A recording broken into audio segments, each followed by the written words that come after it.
Pang magdasal. Hey, magandang araw sa ating lahat. Sa isang napakakusay. Hi Kylies and welcome back to my YouTube channel. So if you are new here, don't forget to like, share, and subscribe down there and click the bell button beside it for you to get notified every time I posted a new video. So for today's video guys, as you can see on our title and thumbnail, what we are going to do is to study with me. So nandito ako ngayon sa bahay, nag-day off ako sa work, and may reporting tayo mamaya sa wika. So samahan nyo ako guys, and of course after nun is magre-revise kami ng paper namin sa business research, I mean market research pala. So ito yung paper namin, i-revise natin siya. Guys, magbibigay nga rin pala ako ng study tips sa inyo dito sa video na to, kaya panoorin nyo hanggang dulo. So yeah, let's proceed to the video. So guys, mamayang alauna or 1 PM, magkakaroon kami ng reporting sa wika at panitikan. So ito yung isa sa enabling activity namin ngayon. At ngayon is gagawa naman ako ng script ko kasi isa ako sa mag-uulat mamaya sa aming klase. So ayun guys, let's go.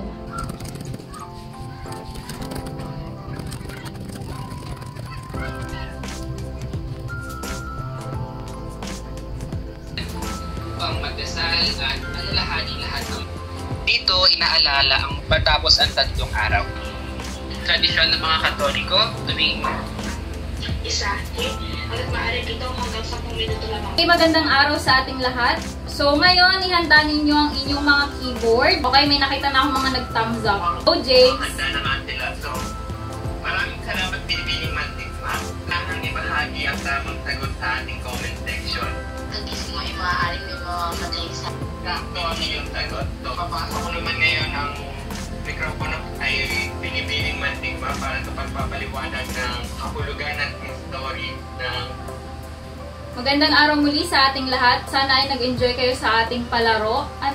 So, marahil may idea na kayo kung ano ang ating tatalakayin sa araw na ito. At ito ay ang mga paniniwala o pamahiin ng mga Filipino. Napakalaki ng impluwensya ng paniniwala o pamahiin sa buhay nating mga tao, lalo na sa kultura. Ipasa kay Miss Mantikma ang paniniwala sa katawan ng tao. So, sa nakikita nyong mga larawan sa ating screen, ano kaya ang ibig sabihin? Okay, sabi ni Miss Cordova o ni Binibining Cordova, magkakapera.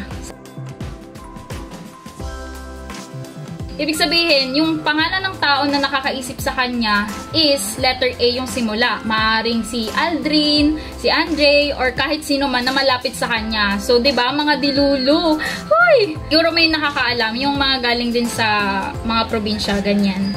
Kapag naliligaw na kayo at alam nyo na paulit-ulit kayong bumabalik doon sa lugar na yun, baliktarin nyo na yung damit nyo kasi daw pinaglalaroan na kayo. Na tayo, Ms. Mantikma, doon sa inyong presentasyon. Ano pang susunod ninyo? Meron pa kayong i-present? Miss, puro mga halimbawa na lang din naman po.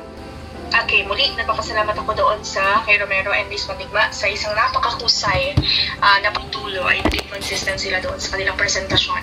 Sa mabuting halimbawa ito na kapag nagpe-present tayo ay gumamit tayo paminsan-minsan ng mga ganong klase para at least makuha natin yung interest ng ating mga tagapakinig. Okay?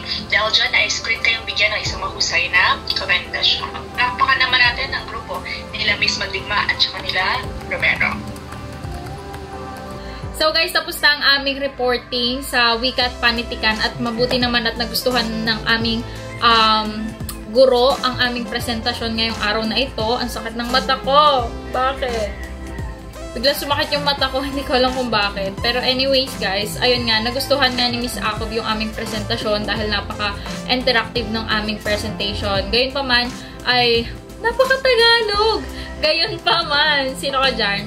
So, ayun nga, as I was saying, nagustuhan ni Miss Acob. And ngayon naman guys, is meron tayong market research. So, nakapag-consultation na kami, tapos na yung klase namin.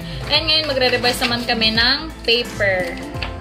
So, ito kasi yung midterm exam namin sa subject na ito at kailangan namin siyang maipasa sa January 26 guys. So, ang aming midterm exam is from 22 to 26. Kaya, kailangan natin mag-prepare, guys. So, ang paper namin ipapasa ay chapter 1 to 3 plus yung questionnaire and the result or data result of our survey. So, guys, tara, samahan nyo ako.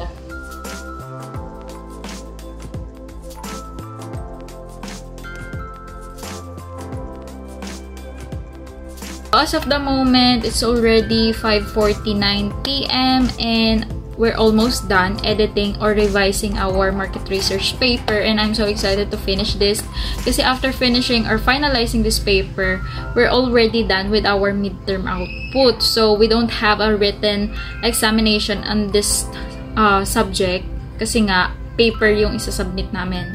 So yeah, let's go guys. Let's grind!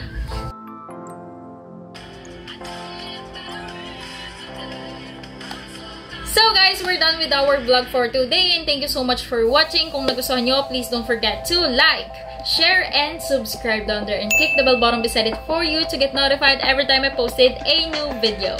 So ayun guys, I hope to see you tomorrow on my next vlog and bye!